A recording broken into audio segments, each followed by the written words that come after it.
Bismillahirrahmanirrahim. Assalamualaikum warahmatullahi wabarakatuh. Bismillah, alhamdulillah, wa ni'matillah, wa bisyafati rasulillah, wa la hawla wa la quwata illa billah. Ilahi anta maqsudu ridhaka matlubi atini mahabbataka wa ma'a. Puji syukur mari kita panjatkan kepada Allah Subhanahu wa taala yang telah memberikan nikmat segala nikmat yang telah dirasakan oleh kita semua baik siang maupun malam. Salawat serta salam semoga Allah limpahkan kepada panutan kita Habibana wa Nabiyana Muhammad, kepada keluarganya, kepada para sahabatnya, kepada para aulia Allah yang telah mendidik kita, membimbing kita agar kita menjadi hamba Allah yang bisa selamat dalam kehidupan dunia dan selamat dalam kehidupan akhirat. Hadirin rahimakumullah, nama Nabi Muhammad sebelum dilahirkan Nabi Adam sudah dilahirkan terlebih dahulu.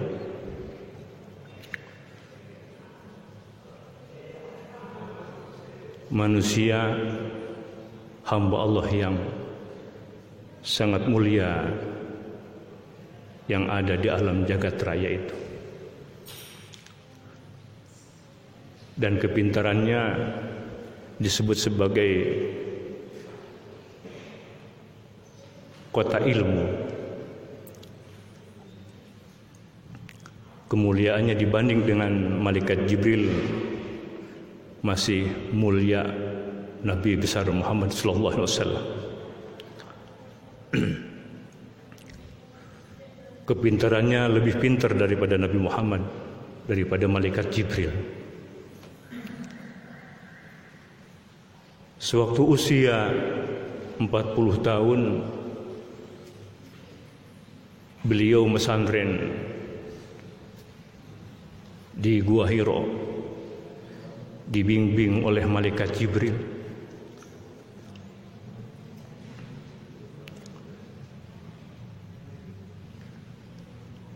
Dibimbing ruhaninya. Permasalahannya dan pertanyaannya, malaikat Jibril, Nabi Muhammad lebih pintar daripada malaikat Jibril. Kemuliaannya lebih mulia Nabi Muhammad daripada malaikat Jibril. Tapi kok kenapa dibimbing oleh malaikat Jibril?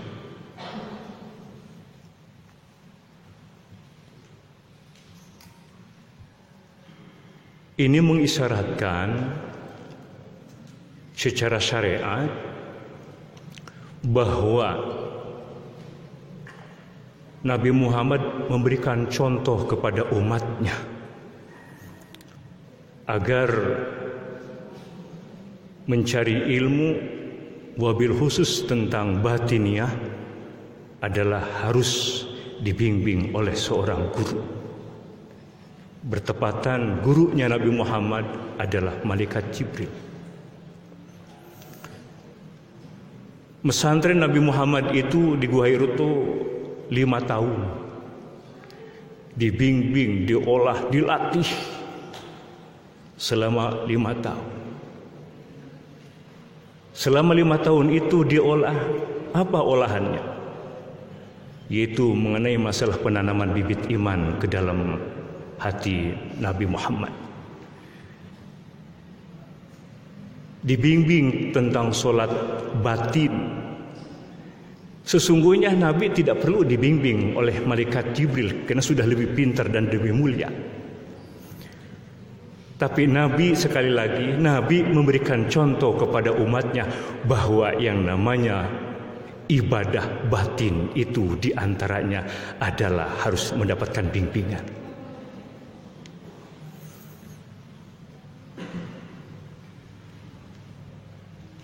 Iqra, baca 3 kali. Tidak mungkin Nabi tidak tahu, karena yang ditanya lebih pintar daripada yang menanya. Apa semua makna daripada itu? Di dalam masalah urusan batiniah, lepaskan dulu jabatan, lepaskan dulu pangkat, semuanya sami'na wa atona, ikut kepada yang membimbing.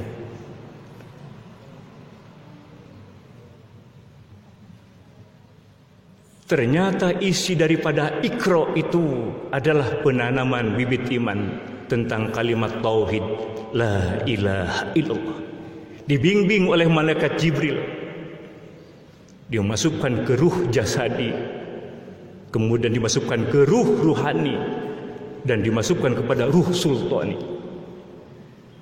Maka Nabi memilikilah tentang ibadah batin, dan menerimalah tentang bibit iman yang ditanamkan ke dalam hati. Selama 5 tahun itulah dilatih bagaimana penanaman bibit iman, bagaimana memelihara solat batin. Setelah itu, selama 12 tahun Nabi baru mendapatkan perintah untuk melaksanakan solat 5 waktu.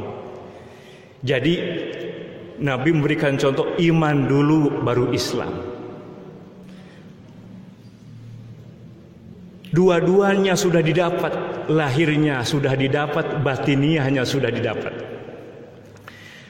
Maka Nabi berbicara kepada para sahabatnya, "Shallu kama ra'aitumuni usolli." Salatlah kalian. Kalian ini ditunjukkan kepada para sahabat. Kama ra'aitumuni usolli, sebagaimana kamu melihat aku salat. Artinya salat itu perlu mendapatkan bimbingan. Bagaimana solat lahiriah dan bagaimana solat batiniah dibimbing oleh seorang nabi. Karena dibimbing oleh seorang nabi dan sahabat mencontoh, yang namanya mencontoh adalah kelihatan orangnya, pembimbingnya, dan suaranya pun juga kedengaran. Dua-duanya, lahiriahnya dan batiniahnya. Solat lahir itu adalah bentuk wujud ketaatan terhadap perintah. Adapun solat batin itu adalah alat wusul ilallah, bagaikan HP. HP bisa komunikasinya bisa diterima oleh orang lain manakala punya pulsa.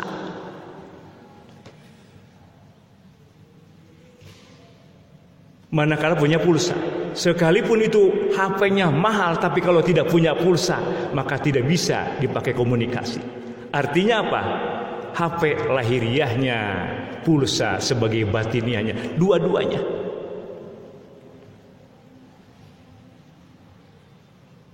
Sekarang Nabi sudah tidak ada. Siapakah penerus yang disebut pewaris Nabi? Jadi pewaris Nabi itu tugasnya membimbing ibadah lahir dan batin. Siapa pewaris Nabi itu? Ulama yang punya silsilah. Ulama yang punya silsilah itu baik silsilah duriyat maupun nuriyat. Ulama yang punya silsilah duriyat dan nuriyat itu adalah disebut pewaris Nabi. Di dalam hadis, di dalam thariqah disebut mursyid. Di dalam Al-Quran disebut waliyam mursyida. Silsilah yang mempunyai silsilah duriyat belum tentu mempunyai nuriyat. Habib contohnya, belum tentu semua Habib mendapatkan silsilah nuriyat.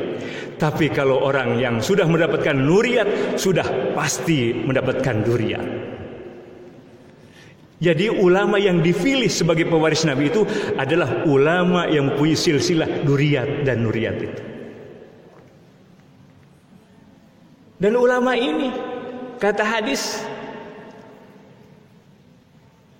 alaikum bisunnati wa sunnatil khulafa'ir rasyidin min ba'di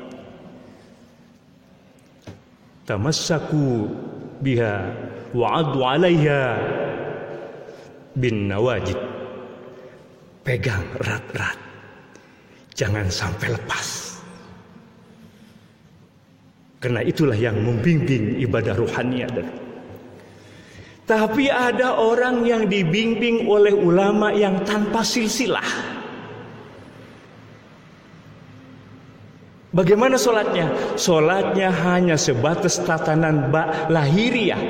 Kalau sholat sebatas tatanan lahiriah, artinya mencontoh sholat Nabi tidak sempurna. Bagaimanakah efeknya melaksanakan sholat hanya sebatas lahiriah? Dari mulai takbir sampai salam, hati kita gentayangan. Semua permasalahan yang tidak diundang datang semua. Kenapa? Karena batiniahnya tidak ada. Tidak mungkin khusyuk. Karena khusyuk ada di dalam batiniah itu. Alat khusyuk ada di dalam batiniah itu.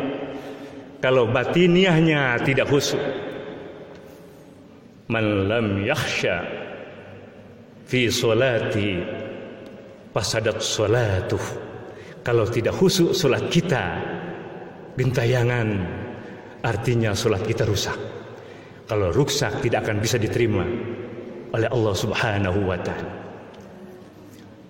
Ada lagi solat gurunya buku, kitab dijadikan guru, buku dijadikan guru. Di dalam kitab ini begini, dalam buku itu hadisnya begini, Al-Qurannya begini. Kata Syekh Muhammad Sholih, kalau kita berguru kepada kitab, berguru kepada buku, lebih besar kesalahannya daripada benernya. Ada juga beribadah tanpa guru. Manakala ibadah tidak memiliki guru, kata Syekh Abu Yazid Al-Bustami, gurunya adalah setan. Karena gurunya setan, solat kita selalu gentayangan. Mudah-mudahan apa yang saya sampaikan besar manfaatnya. Sekian, wassalamualaikum warahmatullahi wabarakatuh.